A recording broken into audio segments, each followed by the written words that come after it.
તો કામરેજ તાલુકાની 2 બેઠકો પર કેસરીઓ ફરક્યો છે, જેમાં સેવણી અને ડુંગરા તાલુકા પંચાયત બેઠકોના ભાજપ ઉમેદવારો અનુક્રમે વિશાલસિંહ દેસાઈ અને સીમાબેન જયેશભાઈ પટેલ બિનહરીફ ચૂંટાઈ આવ્યા છે।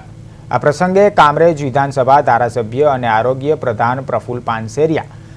બંને હરીફ ઉમેદવારોનું કામરેજ તાલુકા પંચાયત ખાતે સ્વાગત કરી પુષ્પગુચ્છથી સન્માનિત કરવામાં આવ્યા હતા। તેમણે વિકાસના કામોને આગળ વધારવા અને જનહિતના મુદ્દાઓને પ્રાથમિકતા આપવાનું સૂચન કર્યું હતું।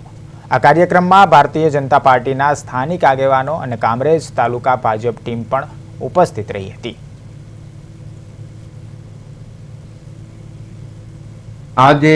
કામરેજ તાલુકા પંચાયતના 2 ડુંગરા અને સેવણી આ બંને તાલુકા પંચાયતના સદસ્યો બિનહરીફ થયા છે, એમનો મેં સ્વાગત કર્યું છે। ખૂબ સક્રિય એક મહિલા ઉમેદવાર બેન અને એક યુવા ભાજપના કાર્યકર્તા વિશાલભાઈ, આ બંને ઉમેદવારો પ્રચંડ બહુમતીથી તો જીતવાના જ હતા, પરંતુ સામેના પક્ષવાળાએ આટલા માહોલની અંદર ચૂંટણી નહીં લડવા માટેનો સંકલ્પ કરીને ભાજપને સમર્થન આપવા બદલ એમનો પણ આભાર વ્યક્ત કરીએ છીએ। અમે કામરેજની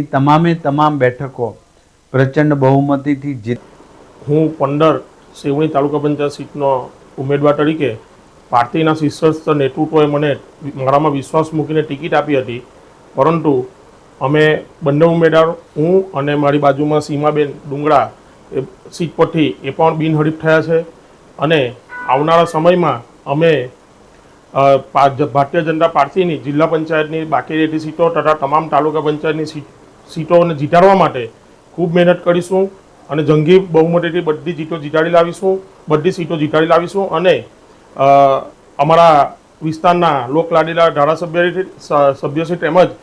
આ હાલના આરોગ્ય મંત્રી શ્રી પ્રફુલભાઈ પાનસેરિયા સાહેબ